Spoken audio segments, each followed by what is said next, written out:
সম্মানিত সাংবাদিকবৃন্দ, উপস্থিত সুধীজন, আজ আমরা অত্যন্ত গুরুত্বপূর্ণ একটি দাবি নিয়ে আপনাদের সামনে উপস্থিত হয়েছি।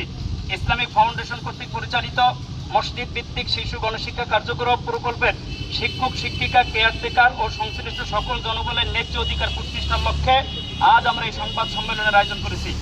আমরা ইতিমধ্যে মাননীয় জেলা প্রশাসক মহোদয়ের নিকট একটি স্মারকলিপি প্রদান করেছি, যেখানে আমাদের দীর্ঘদিনের বঞ্চনার কথা তুলে ধরা হয়েছে। মসজিদ ভিত্তিক শিশু গণশিক্ষা কার্যক্রম প্রকল্পটি ইসলামিক ফাউন্ডেশন কর্তৃক পরিচালিত একটি বৃহৎ ও যুগান্তকারী শিক্ষা ও আর্থসামাজিক উন্নয়নমূলক প্রকল্প।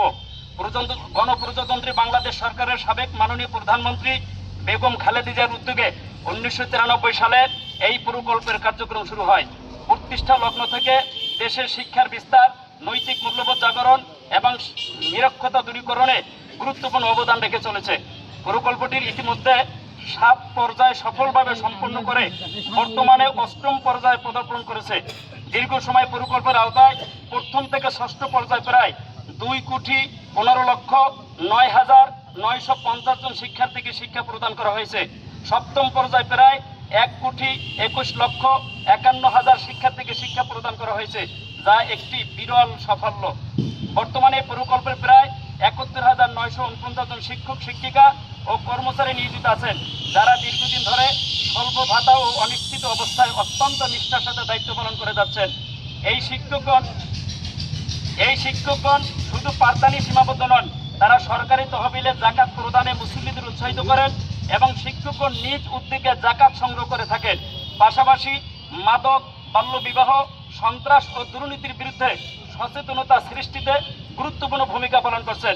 এছাড়াও তারা টিকাদান কর্মসূচি বাস্তবায়ন, সামাজিক সচেতনতা বৃদ্ধি এবং সরকারের বিভিন্ন গুরুত্বপূর্ণ বার্তা বিনা পারিশ্রমিকে অতি অল্প সময়ে সাধারণ জনগণের কাছে পৌঁছে দিচ্ছেন। সর্বোপরি একটি নৈতিক ও আদর্শ সমাজ গঠনে তারা অনন্য অবদান রেখে চলছেন, অথচ তাদের জীবন আজ নিরাপত্তাহীন ও অবমূল্যায়িত। আমাদের প্রধান দাবিসমূহ: এই মহৎ প্রকল্পটি দ্রুত রাজস্ব খাতে স্থানান্তর করা হোক, সকল শিক্ষক শিক্ষিকা কেয়ারটেকার ও সংশ্লিষ্ট জনবলকে সরকারি গ্রেডে বেতন ভাতা প্রদান করা হোক, তাদের চাকরির স্থায়িত্ব নিশ্চিত করে সামাজিক নিরাপত্তা নিশ্চিত করা হোক।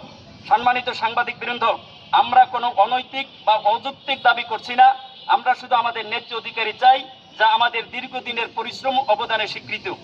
আমরা বিশ্বাস করি গণমাধ্যম আমাদের এই ন্যায্য দাবিকে দেশের সর্বস্তরের মানুষের কাছে পৌঁছে দিবে এবং সংশ্লিষ্ট কর্তৃপক্ষের দৃষ্টি আকর্ষণ করবে। পরিশেষে আমরা সংশ্লিষ্ট সকল মহলের প্রতি দ্রুত কার্যকর পদক্ষেপ গ্রহণের আহ্বান জানাচ্ছি। ধন্যবাদ সবাইকে।